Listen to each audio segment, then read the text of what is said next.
Welcome to the bold analysis. Nyoro and Ichungwa are engaged in bitter verbal exchange in relation to the bipartisan talks that started today. And I listened to Nyoro while speaking in Murang'a on Sunday, asking Ichungwa to ensure that he stops, or rather he ends the talks even before they start. Ladies and gentlemen, I wanted to get the voice of Nyoro here. Na wakasema huyu ndiye ataongoza, na wakasema mwingine atakuwa leader of opposition ama atafanya kazi ya kucheck wale wamechaguliwa.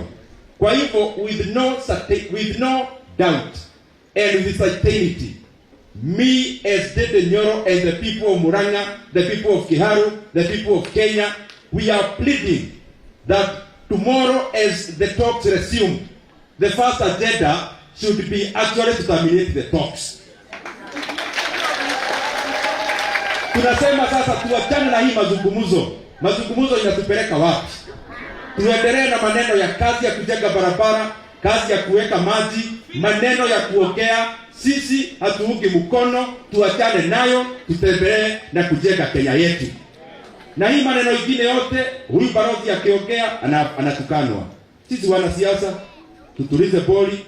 Hawa wazungu wote, hata wa Amerika, gereza, wote tunafanya biashara nao, tuwaheshimu kwa sababu pia wao ni viongozi. Now this was Sunday. Today the talks commenced. And we also need to report that Stephen Kalonzo Musyoka is also out of the country, and that's why he was not, and he did not attend the talks. And also on Kenya Kwanza's side, Aaron Cheriot was also absent. Ichungwa, when asked by the journalist, also spoke and responded to Nyoro, calling him or calling them noisemakers, that the talks will not be deterred by noisemakers. In fact, he was cognizant of the fact that there are some forces outside, from outside that wants to derail the talks. And he seems to be a person now working against those forces. We are all here from both coalitions engaging in good faith.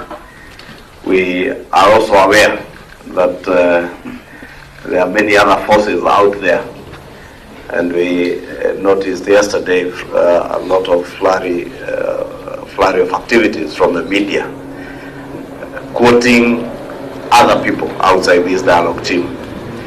We want to confirm to the country that Kenyans of all walks of life have their views and their opinions, which we appreciate, and we recognize their rights to the freedom of expression.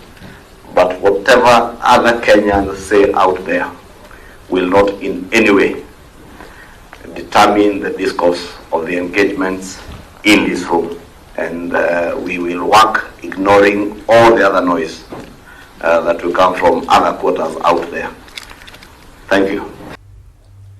Now, that is what I was telling you about. When you read the body language of Ichungwa, he looks someone that is a little bit deterred, or rather he looks like a person who is directly issuing this message to Nyoro. And of course, of those Kenya Kwanza leaders, the person that spoke yesterday was Nyoro. Now, Nyoro and Ichungwa have been around William Ruto. But there is something that I want you to see. Ichungwa is working on behalf of William Ruto. On this matter of bipartisan talks, Ichungwa is working for William Samoei Ruto. And then Nyoro seems to be speaking the voice of Rigathi Gachagua. Why am I saying? The visiting US Senator, before he left this country, snubbed a meeting with Rigathi Gachagua. He did not meet Rigathi Gachagua. This was against the norm. He was coming here, I think, for the third time since we conducted election in August last year. And in both instances, he's been meeting William Ruto. This time round, he met Raila on Sunday, then did not have a meeting with William Ruto, then met did not have a meeting with Rigathi Gachagua, then met William Samoei Ruto in State House the day before he flew out of the country. And so, it is very clear, looking at the fact that he did not meet Rigathi Gachagua, it is very clear that Rigathi Gachagua has remained a little bit cagey and not responding to the issue about the talks, but he has not been making a comment. And that is why it's also clear that he has been against these talks. There is something that Rigathi said during Mount Kenya tour. And he said kwamba anaogopa handshake kama nyoka. So unajua ukiona nyoka unajua ni kama inaenda kukuua. To say that he is fearing a handshake between Ruto and Raila. It's also clear William Ruto, when he went to Mount Kenya, decided not to attack Uhuru Muigai Kenyatta. Something is happening. Why is Ndindi Nyoro trembling about these talks? Why is he trembling?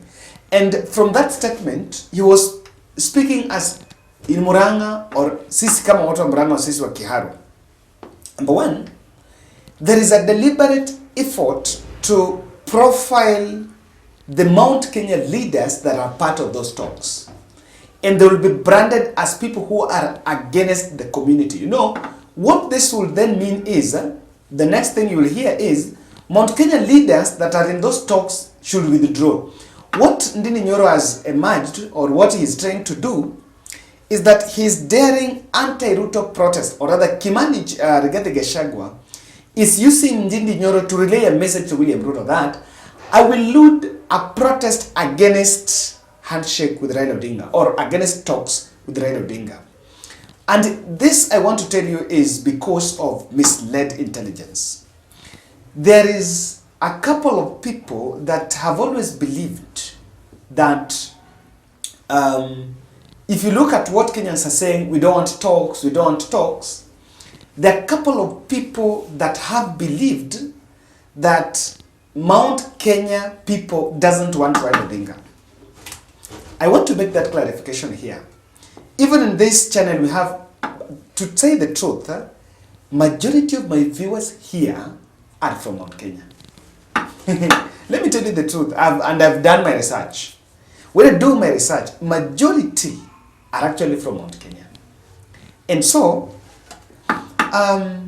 the problem here has never been that voters don't want Raila, but the voters were planted by some phobics. And it's normally, and you know this is, and allow me to make it, this I've been trying to do some research about Tugege. Mount Kenya has a clique of young people that are very rudderless and clueless, to say the least. A clique, and that's why I'm using the word, a clique of very young people that are easily swayed, and they are fed by negative messages against anyone, and then they will follow that. So there is that misled. Today I can tell you, if Raila is to close ranks with William Ruto, and William Ruto goes to the mountain, and even that mountain is split, nothing's going to happen. I'm telling you. There are some people that can only survive politically either through the shadow of William Ruto or through the shadow of Raila Odinga or Uhuru Kenyatta. Anything away from the three does not make you get a click. And one of those leaders is Ndindi Nyoro. Without William Samoei Ruto, there is no Ndindi Nyoro. Not even Rigathi Gachagua. And someone should tell Ndindi Nyoro this. Without William Ruto, there is no Ndindi Nyoro. Just the same way that without Raila Odinga, there is no Pio Wandayi in Ugenya. And that's the nature of our politics. You cannot hide around it. So, Nyoro is daring anti-Ruto protest over this. Number two, I think he's trying to flex muscles in Mount Kenya. And what he's trying to do here is, if these talks are going to yield some new formations, or they're going to yield new developments like some BBI season 2, then they will lead some no to try to wield some support. It's trying to flex the muscles. But then, However, Ruto is stuck inside those talks, ndani, like avocado seed. And I want to tell you why Ruto doesn't have any way out. In fact, himself, people do think, and people have been fed to think that Raila is a beneficiary of the talks. No. The biggest beneficiary, someone who needs those talks, is William Ruto. Because if those talks can split Mount Kenya, that will be a blessings in disguise to William Ruto. Because Mount Kenya have kept him hostage. Hostage. I think I saw a statement by Gabriel Oguda that there are some complaints that some people from Mount Kenya has put William Ruto hostage, and that's why William Ruto cannot, I think I need to get that screenshot, and that is why William Ruto cannot listen to political opponents. And there have been a lot of murmurs on that issue. I want us to get that screenshot. Where is that screenshot? Yes. Are some allies of one of the key political figures silently pushing for the success of the ongoing talks between William Ruto and opposition chief Raila Odinga's camps? This seems to be the case despite their public utterances opposing the talks. The lot is said to be bitter with some of their partners in their political coalition. They claim the group has held their political boss hostage due to their support for him in previous polls. They want the leader set free to make political decisions, including embracing political enemies. Now, what else do you think?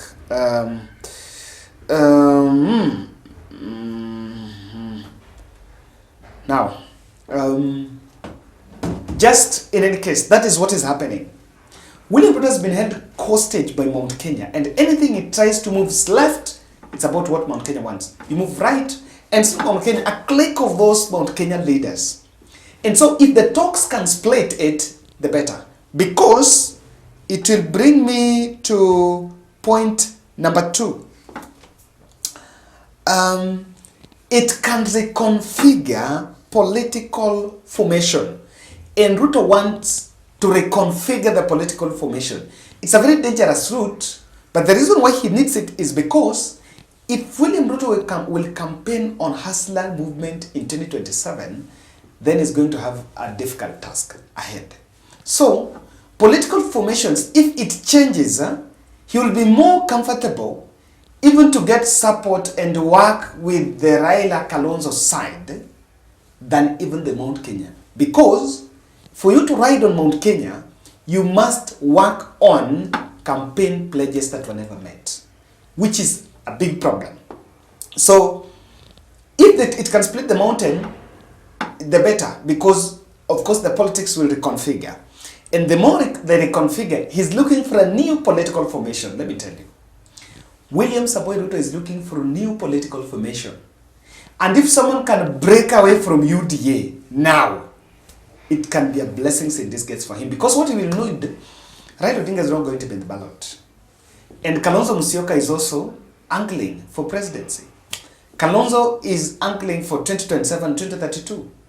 Anything that will still make Kalonzo be a prime candidate is going to be in support. If Babaman steps out and Kalonzo takes the position of Rigiji, what happens? And Musalia Mudavadi retains his position, Rigiji is out with Nyoro. So this is why I'm saying that this is something that is a blessing in disguise. Number 2,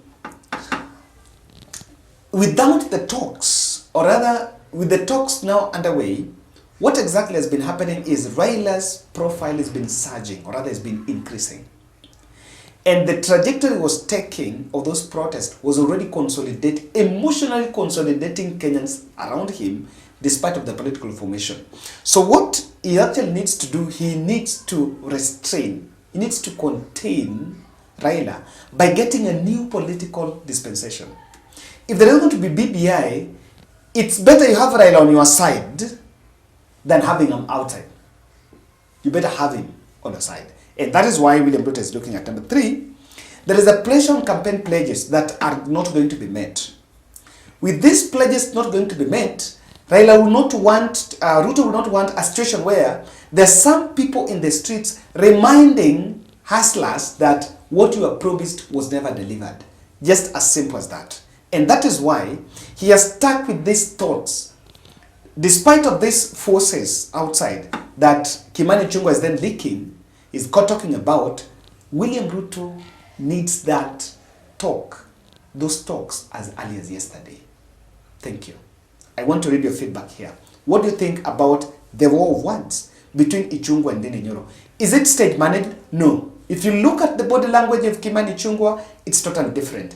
If you look at the choice of words he used, that noisemakers, if it was stage managed, you look at it differently. I think he has also profiled the person who spoke yesterday.